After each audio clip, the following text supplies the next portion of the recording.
अनी, तुम्हारे बाबा इतने बड़े लॉयर हैं, ये जो कुछ भी कह रहे हैं इनके पास सबूत है। तेरे पास सबूत है या जिसने जो कुछ कह दिया उसे सच मान लिया? अम्मी, मुझसे किसी ने कुछ कहा नहीं है। और अगर आपको अभी भी अंदाजा नहीं है तो मैं कह दूं कि झनक ऐसी लड़की नहीं है जो आके मुझसे कुछ भी कह दे। उसने हमेशा खुद को मुझसे दूर रखा है।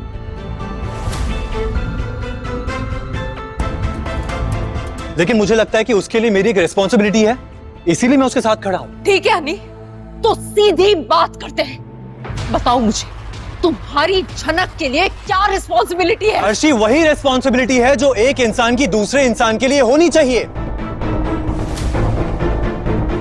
और वो वही इंसान है जो तुम्हारी सगी बहन है, सृष्टि मुखर्जी की बेटी है। वो वही इंसान है जिसे तुम्हारी मां ने स्वीकार नहीं किया। वो वही इंसान है जिसे तुम्हारी मां ने मारने की कोशिश की थी। और अब अनी अर्शी को वो सच का आईना दिखा रहा है जिसे अर्शी शायद देखना पसंद नहीं करती। और बहुत जल्द वो कोर्ट में साबित भी हो जाएगा। एक बेटी का नामो निशान मिटाने की कोशिश की और दूसरी बेटी की जिंदगी उजाले में भरने की। सरासर नाइंसाफी है ये, और मैं इस नाइंसाफी को नहीं सहूंगा।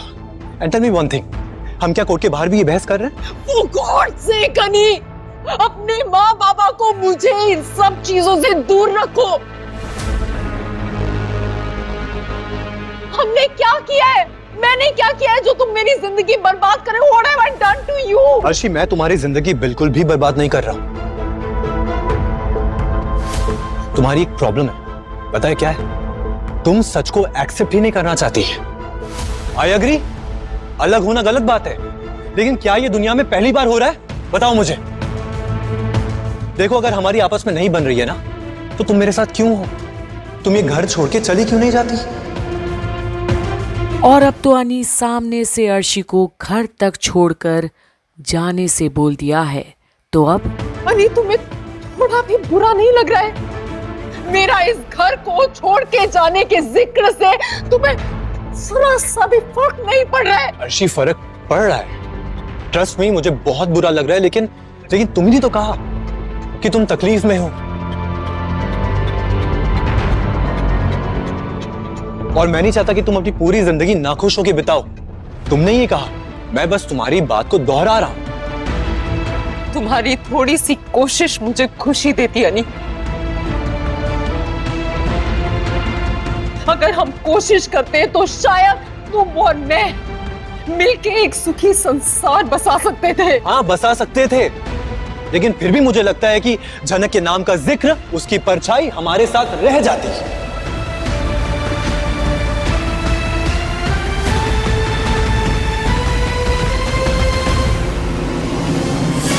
सुना तुमने? सुना क्या कह रहा है तुम्हारा बेटा? अरे, तुम्हें जरा भी शर्म नहीं आती ऐसी बेहुदा बातें करते हुए सबके शर्म सामने? मुझे नहीं माँ, शर्म आप सबको आनी चाहिए।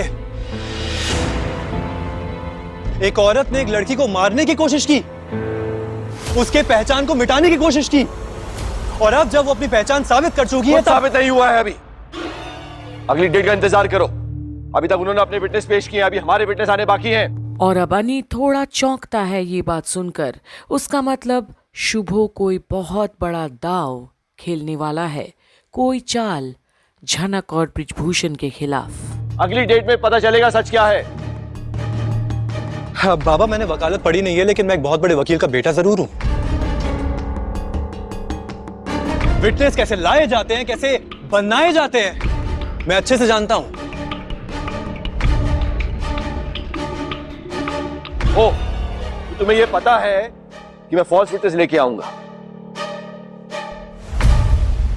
तो फिर तो ये बात दूसरी तरफ भी लागू होनी चाहिए। देखिए, झनक के सच को विटनेस के हिसाब से नहीं, मैं अपनी समझ के हिसाब से एक्सेप्ट कर रहा हूं। एक औरत कभी ऐसी चिट्ठी नहीं लिख सकती जो झनक की मां ने आत्महत्या करने से पहले लिखी थी। जिंदगी जब खत्म होने वाली होती ना, वो आखिरी वक्त, उस आखिरी वक्त पे झूठ बोलना इम्पॉसिबल होता है। और अब दादी भी थोड़ी हैरान दिखती है। ये चिट्ठी की बात तो उन्हें पता ही नहीं। और लेटर से ये तो साबित हो चुका है कि झनक ब्रिजभूषण की बेटी है। और ब्रिजभूषण कौन है? ब्रिजभूषण कुलभूषण नहीं है। सो झनक ब्रिजभूषण की बेटी है, मतलब झनक ब्रिजभूषण की बेटी है।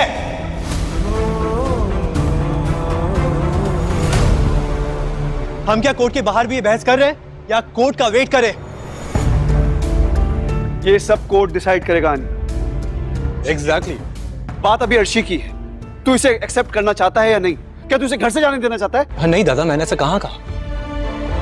अर्शी तकलीफ में है, वो मेरे साथ नहीं रहना चाहती, वो खुश नहीं है, इसलिए मैंने कहा कि तुम अगर मेरे साथ खुश नहीं हो तो तुम जा सकती हो। सारी बातें आपके सामने ही हुई है ना। तुम झनक के लिए मुझे इंसल्ट कर रहे हो नी? क्या ये मैं डिजर्व करती हूँ? और तुम जब किसी इंसान की इंसल्ट करती हो, क्या वो इंसान ये डिजर्व करता है? और आज झनक को लेकर ऐसी भूकंप आई है घर पर कि अब अनी एक नहीं सुनने वाला, उसके खिलाफ जाकर कोई भी बात। वो इंसान कैसे बर्दाश्त करता है, कभी सोचा तुमने?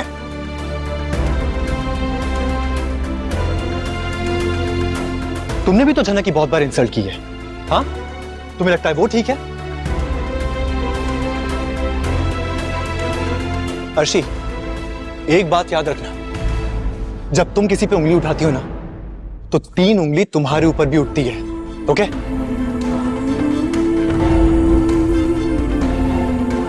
मुझे और बहस नहीं करनी है। हाँ, हिसाब है जो मैं कोर्ट के अंदर बराबर करूंगा। हाँ, ये घर में एक ही बात करके मैं थक चुका हूं। ओके? और अर्शी, और एक बात, तुम यहां पे रहना चाहती हो, बहुत अच्छी बात है। सब तुम्हारा ख्याल रखेंगे, तुम इस घर में रहो, अच्छे से रहो, खुशी से रहो। और अगर नहीं रहना चाहती हो, मेरे साथ खुश नहीं हो, यहां पे रह के खुश नहीं हो, तो तुम जा सकती हो।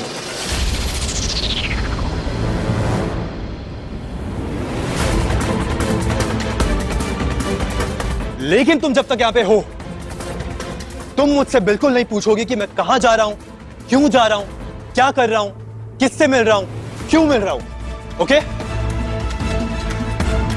पर आज किसी के पास एक शब्द भी नहीं अनी को बोलने के लिए, क्योंकि अनी किसी का सुनने वाला नहीं। अब शर्तें लागू कर दिया है वो अर्शी के ऊपर भी। और मैं आप सबसे भी कहना चाहता हूं, मैं इस लड़ाई में झनक के साथ खड़ा रहूंगा, और उसके लिए मुझे जो करना पड़ेगा मैं और आज करूंगा। पूरा परिवार को ये एक काल रात्रि से कम नहीं लगती, जहां आज घर का बेटा इतनी बड़ी बात बोलकर गया है। पर अब आगे कोर्ट में आखिर क्या होगा, ये भी दिलचस्प होगा देखने के लिए, क्योंकि अब कुलभूषण और सृष्टि मिलते हैं एक बार फिर। और आपको क्या लगता है एक बार में हार गई तो दोबारा कोशिश नहीं कर सकती? हमारी बेटी है वो। बायोलॉजिकली मदर हूँ मैं उसकी, कोख में पली बड़ी है, लेकिन जन्म देते ही कहानी खत्म।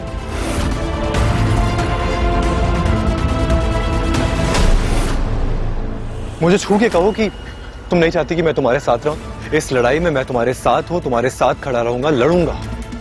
इसके अलावा मैं तुम्हारे पास और कभी नहीं हूं। मुझे छू कर कहो कि तुम मुझे नहीं चाहती। जो कहना था कह चुकी हूँ। नहीं झनक, तुम मुझसे प्यार करती हो या नहीं? नहीं। बने रहिए कंप्लीट बॉलीवुड पर आगे की सारी अपडेट्स के लिए।